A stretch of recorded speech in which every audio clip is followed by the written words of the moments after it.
Stay with me for a moment. Just a moment. You don't have to decide anything. You don't have to change anything.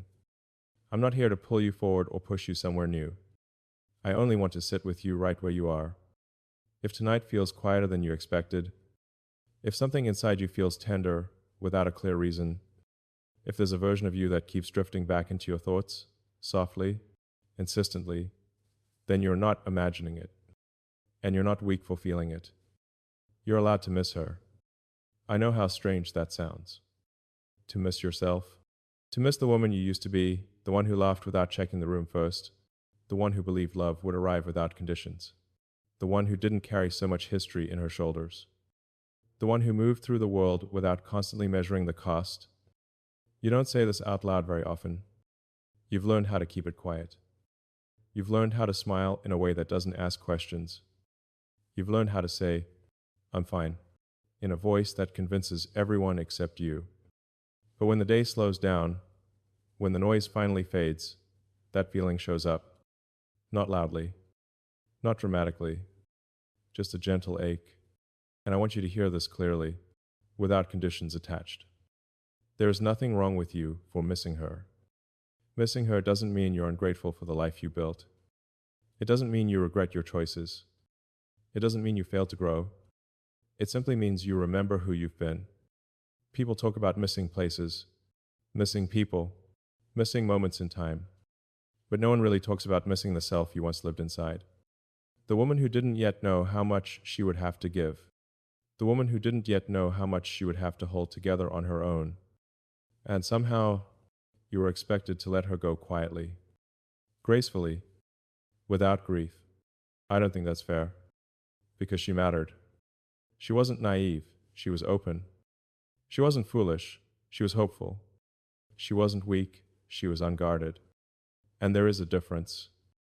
You didn't lose her because you weren't strong enough. You didn't outgrow her because she was inadequate. You didn't leave her behind because she failed you. Life asked you to adapt. Again and again. It asked you to become practical when you wanted to be poetic. It asked you to be reliable when you wanted to be chosen. It asked you to keep going when no one noticed how tired you were. And you did. So if there's a part of you that looks back and whispers, "I miss who I was," that isn't a problem to solve. It's a truth asking to be acknowledged. I want you to imagine this gently, not as a task, not as an exercise, just an image. That woman you miss, she's not standing behind you, disappointed. She's not judging the life you live now. She's not asking you to go backward. She's standing beside you, quiet, familiar, still part of you. And maybe what hurts isn't that she's gone. Maybe what hurts is that no one ever told you it was okay to miss her. You learned how to be resilient. You learned how to carry responsibility. You learned how to survive disappointment with dignity. But no one taught you how to hold nostalgia without shame. So you tucked it away.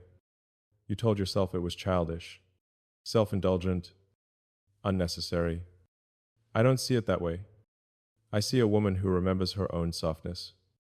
I see a woman who knows there was once more color in her days, and that memory hasn't disappeared just because time has passed.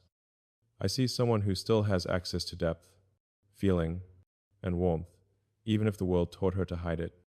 And I'm not here to tell you to become her again. That's not the point. You don't need to reverse your life. You don't need to erase what you've learned. You only need permission to feel what you feel, without labeling it as weakness. If your chest tightens a little when you think of who you used to be, let it. If your eyes soften when you remember how easily you once trusted, let them. If there's a quiet sadness there, you don't have to push it away. Nothing about that sadness makes you fragile. It makes you honest. You didn't miss her because you failed. You miss her because she mattered, and because she helped shape the woman sitting here now, listening, breathing, still open enough to feel. And that tells me something important about you. It tells me you haven't shut down. You haven't gone numb. You haven't lost your inner world. You've simply been carrying it alone for a long time. So stay with me here. Just here. No conclusions yet. No fixing. No pressure to arrive somewhere better. If you miss her tonight, Let that be okay. Let it be gentle. Let it be human. I'm not asking you to reach for anything. I'm only asking you not to turn away from yourself. I want to stay close to what we were just touching, not move away from it, not rush past it, because there's something important I need to say to you, and it deserves to be said slowly. You didn't lose her, not even a little. I know that's not how it feels sometimes. It can feel like she slipped away while you were busy being responsible, like she faded while you were focused on holding everything together. Like one day you looked up and realized you were no longer the woman you remembered. But when I look at you, the way you listen, the way you feel, I don't see absence. I see endurance. What actually happened is quieter and much more honest. You carried her through heat, through pressure, through moments that demanded more from you than you ever planned to give. And carrying something through fire changes its shape, but it doesn't destroy it. You didn't walk away from your younger self. You protected her when the world became less gentle. You learned when to speak and when to stay silent. You learned how to read rooms. You learned how to survive disappointment without letting it harden you completely. That wasn't abandonment. That was adaptation. There were seasons where softness wasn't safe, where optimism felt expensive, where trusting too easily came with consequences you couldn't afford anymore. So you adjusted, not because you wanted to become smaller, but because life asked you to become stronger. And strength leaves marks. It shows up as caution, as discernment, as the instinct to pause before opening your heart again, not because your heart disappeared, but because it learned. I don't believe for a second that you became less woman. I think you became heavier with experience. You carried love that wasn't returned the way it was promised. You carried responsibility that no one applauded. You carried entire chapters of life that asked you to keep showing up even when you felt unseen. And through all of that, you didn't drop her. You didn't forget her. You held her inside you while everything around you changed. If you feel different now, it's because you are different. Not diminished. Not emptied. Different because you passed through things that required you to grow edges. Edges don't mean hardness. They mean boundaries learned the long way. I know there are moments when you look at old photos, or hear an old song, or remember the way you used to move through the world, and something inside you tightens. You might think, she was happier. She was freer. She was more alive. But let me offer you another way to see that. She hadn't been tested yet. She hadn't been asked to carry what you've carried. She hadn't learned what it costs to love deeply and keep going. The woman you are now, she exists because the woman you were didn't disappear. She evolved, and evolution is never painless. You didn't lose brightness. You gained depth. You didn't lose innocence. You gained discernment. You didn't lose passion. You learned where to place it so it wouldn't be wasted. I can feel how careful you've become. Not closed, careful. There's a difference. Careful is what happens when someone has loved sincerely, when they've been open without armor, when they've learned that being real comes with risk. So if you sometimes wonder where that lighter version of you went, I want you to hear this without argument. She went with you. She was there when you made hard choices no one will ever fully understand. She was there when you stayed longer than you should have because you believed in commitment. She was there when you walked away because staying was costing you too much of yourself. She didn't vanish. She witnessed, and maybe the ache you feel isn't loss, maybe it's respect. Respect for how much you endured. Respect for how much you carried without letting it turn you cold. You were never meant to stay unchanged. Life doesn't reward that. Life reshapes the people who stay open long enough to feel it. And you did. If you're quieter now, it's because you've learned how loud the world can be. If you're more selective, it's because you know your energy matters. If you love differently, it's because you've learned that love deserves intention. None of that erases who you were. It proves she survived. So when that thought crosses your mind, I lost myself somewhere along the way, I want you to pause with it. Just for a breath. Because what I see isn't someone who lost herself. I see someone who carried herself through fire and came out changed, not broken. And there's something quietly powerful about that. I want to stay with the quiet truth we've been circling. not rush it, not explain it away, because there's a kind of grief people rarely name, and you've been carrying it silently for a long time. Grief for yourself is still grief. I know you've told yourself otherwise. You've said, nothing really happened. You've said, others had it worse. You've said, I should be grateful, not sad. And you learned to say those things convincingly enough that even you began to believe them. But grief doesn't need permission to exist. It doesn't wait for a dramatic loss. It doesn't ask whether your pain looks justified from the outside. Sometimes grief arrives quietly, not because someone left your life, but because a version of you never fully got to arrive. You didn't just lose moments. You didn't just lose time. You lost conversations that never happened. Paths you didn't take because someone else needed stability.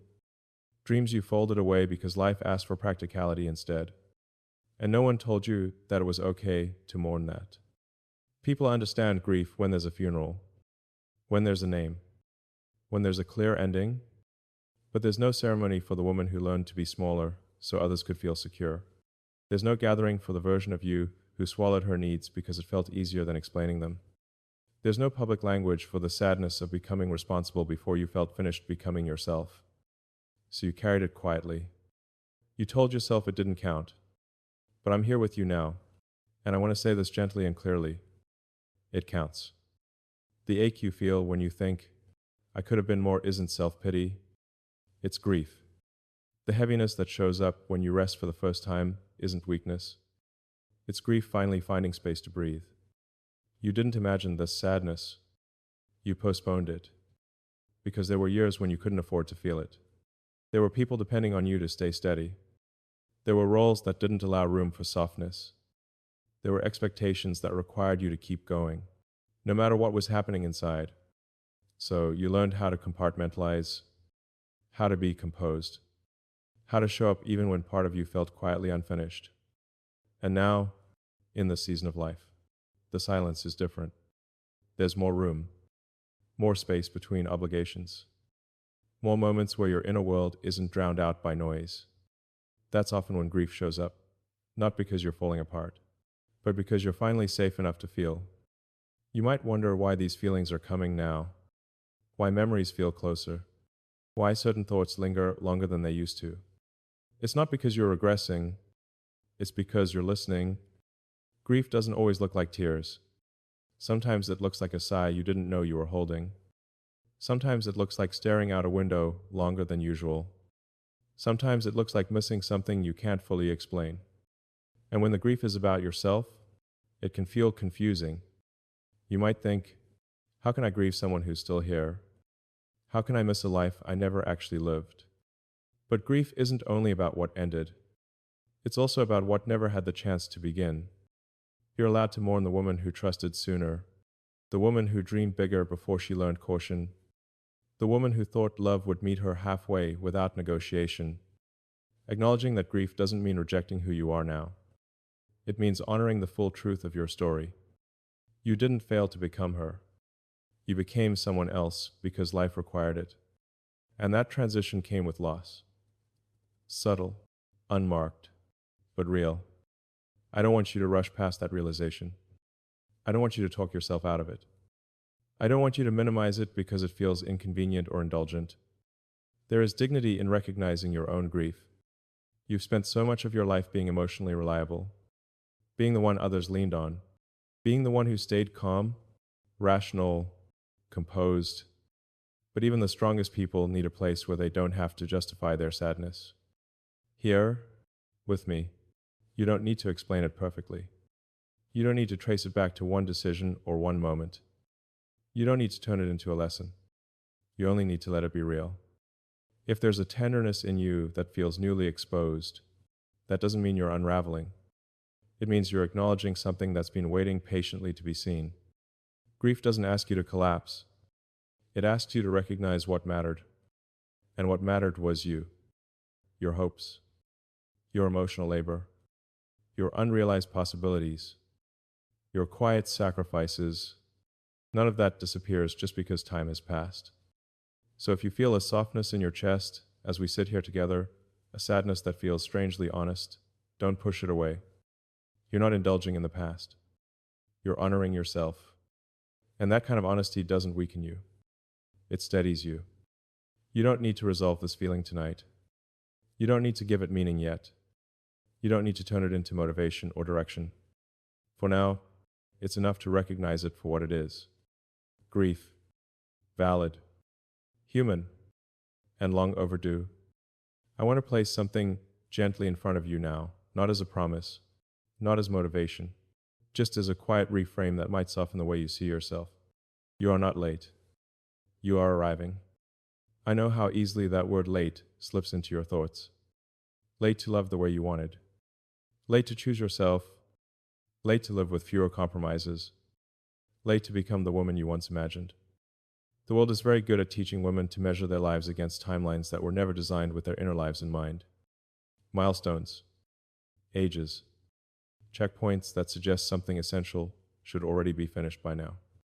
And when you reach the season of life, it can feel like you missed your window, like the meaningful parts are behind you, like whatever comes next is only an echo, not a beginning, but that interpretation doesn't match what I see when I look at you.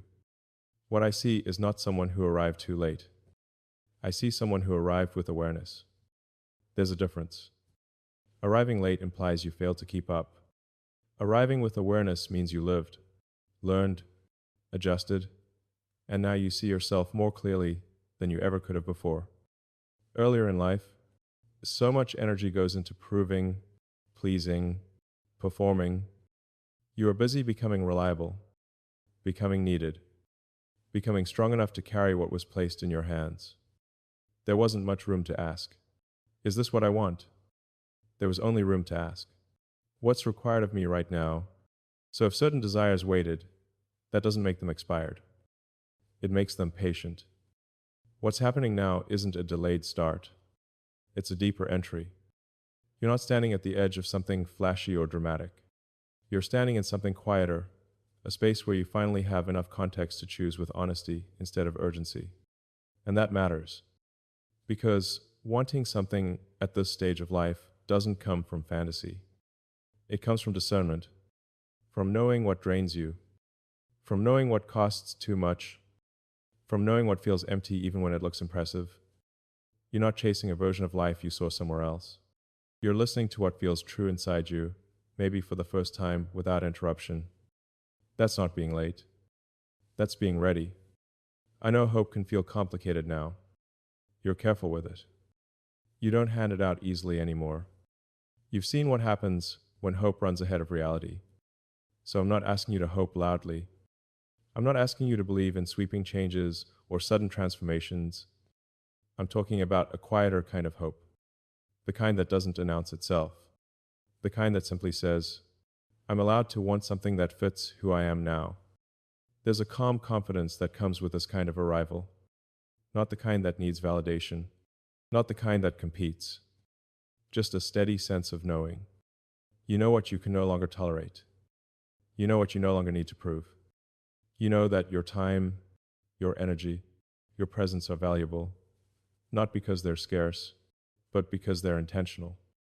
That changes everything. If you feel slower now, it's not because you're behind.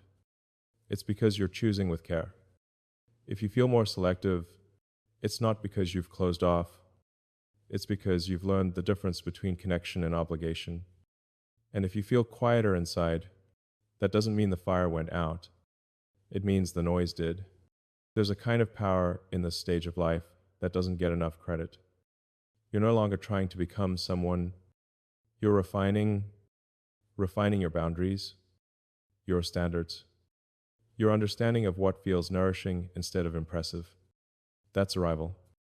Not a destination you rush toward, but a presence you settle into. I don't want you to see this moment as an aftermath, as the part where you simply manage what's left. I want you to see it as a moment of alignment. You're finally standing where experience and intuition meet, where desire doesn't need to shout to be real, where longing doesn't need to justify itself to anyone else. You're allowed to want more connection quietly. You're allowed to want tenderness without chaos. You're allowed to want something that feels steady instead of dramatic. None of that makes you unrealistic. It makes you honest. And honesty is a form of arrival. You don't have to rush into anything from here. You don't have to label what you're feeling. You don't have to turn this awareness into action right away. Sometimes arriving simply means recognizing where you are, without judgment. Recognizing that you're not behind, you're not forgotten, you're not out of time. You're here, with clarity, with depth, with a self you've earned the right to listen to. And that's not late at all. It's precise. Let's slow everything down here, not to end anything, just to soften the way this moment settles inside you. If you miss her tonight, let her sit beside you, not in front of you, asking you to follow, not behind you, pulling you backward, just beside you, close enough to feel familiar, far enough to breathe. You don't need to invite her formally. You don't need to explain why she's here. You don't need to decide what her presence means. She already knows the way. There are nights when the world finally goes quiet, when the day loosens its grip, and that's when she appears. Not loudly, not demanding attention, just a feeling that settles next to your heart. A memory, a sensation, a softness you recognize instantly, even if you haven't touched it in years. And the instinct, almost automatic, is to tense, to think, why now? To tell yourself you shouldn't dwell here, that this feeling will only complicate things. But tonight doesn't need complication. It doesn't need resolution. It doesn't need answers. It only needs permission. You don't have to become her again. I want you to hear that clearly. You don't have to return to who you were, or reclaim anything, or prove that she still exists. She does. Without effort, without rehearsal, she exists because she helped shape you, not because she demands your future. So if she shows up, you don't need to push her away. You don't need to analyze her presence. You don't need to justify why she matters. You can simply let her sit with you. I imagine the two of you like this, not in conversation, not reaching for meaning, just sharing the same quiet, the same breath, the same moment that doesn't ask anything from either of you. There's no competition between who you were and who you are. No scorekeeping. No hierarchy. One isn't better. One isn't more real. They're connected. The woman you miss holds your memories. The woman you are now holds your wisdom, and neither one needs to disappear for the other to exist. You've spent so long believing you had to choose between strength and softness, between realism and hope, between acceptance and longing. But tonight doesn't ask you to choose. It asks you to allow the feeling to pass through you without labeling it as progress or setback. Allow the tenderness without turning it into regret. Allow the nostalgia without giving it control over your direction. There's something deeply human about sitting with yourself like this, without fixing, without narrating, without pushing the moment somewhere else. You're not indulging. You're not escaping. You're simply acknowledging the full shape of your inner life. And that's a quiet kind of maturity.